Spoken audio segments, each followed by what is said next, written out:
The pay gap between men and women who play soccer on the professional level forces women to pursue outside sources of income like part-time jobs.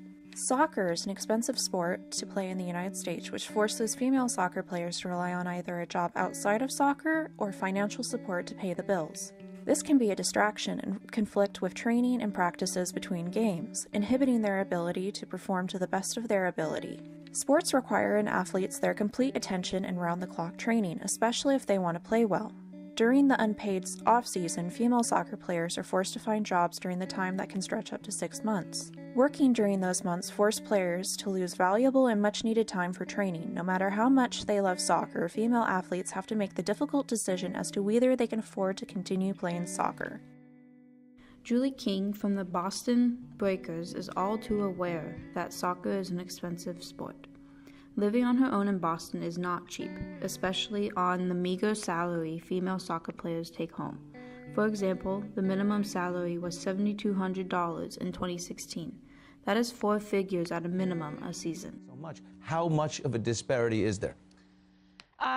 It's pretty big. I mean, when the information became public, I think so many people were just really taken aback by the pay discrepancy. And, you know, we've fought our way, and so have the men. So, you know, it's great to see where they are now, but I feel like, oh, look at that picture. We have a graph, Alex, wow. for people that want to know. But yeah, I think for us, having the success that we've had over the past couple of years, over the last 10 years really, but especially over the last 5, it's just, I think it's a no-brainer for them to invest in this and to see the future women's soccer to continue to grow. Due to these circumstances, King found that she needed to rely on financial support from her family. Playing soccer is in a lot of ways chasing the dream, and female athletes find that these are the routes they have to take. Many female athletes like Nikki Marshall decide to leave a career in soccer for a better paying job, and often leave during their athletic prime. Nikki Marshall, a former Portland Thorns player, retired from soccer in February of 2015. Marshall explained that one of the primary reasons for retiring was because of the low pay in soccer. This is the reality for most female soccer players because soccer simply does not pay them enough, so most everybody has a second job and are unable to make soccer a full-time profession. You look at a male athlete and they can make their entire living based off their skill. For a female athlete, we make most of our money on the side. Alex Morgan is the highest paid female soccer player in the United States. Her salary from the Portland Thorns and the National Women's Soccer League team is reportedly about $450,000. In addition to that salary, she also brings home about $1 million in endorsements from companies like McDonald's, Chapstick, and Coca-Cola. And 4 of those players behind the push for equal pay are with us now. Hope Solo, Becky Sauerbrunn, Carly Lloyd, and Alex Morgan. We continue to be told we should be grateful just to have the opportunity to play professional soccer and to get paid for doing it.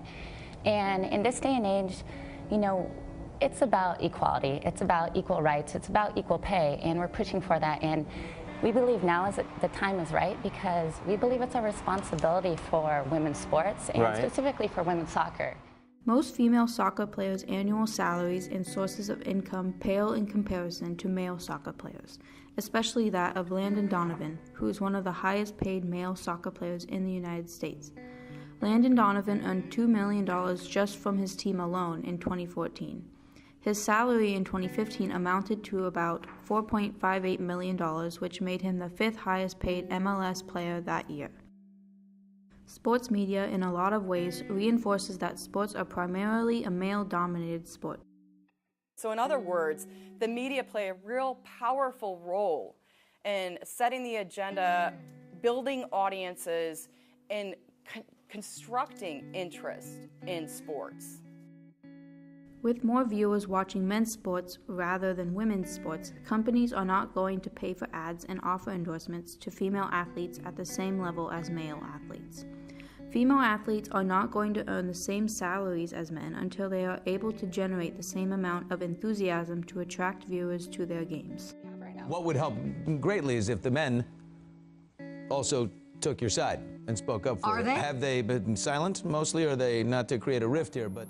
But you don't believe they deserve equal. That's not a yes. I didn't say that. So answer me, should men and women who play for the national team, should they make the same amount? Sure. The unequal pay between male and female soccer players negatively impacts the quality of soccer because women are forced to find alternative employment in order to pay the bills. If female soccer players like Julie King cannot force all of their attention and energy into training, then they cannot reach their full performance level and potential. If women's professional soccer and other women's sports were able to increase the quality of training and pay, then they would be able to increase the quality of play and be able to persuade female athletes like Nikki Marshall to stay in the sport. The Equal Play, Equal Pay campaign may or not make a difference, but one can only hope that with a larger dedicated fan base that brings in additional ad revenue and changes in the league salary caps, that the pay gap between male and female soccer players will finally be resolved.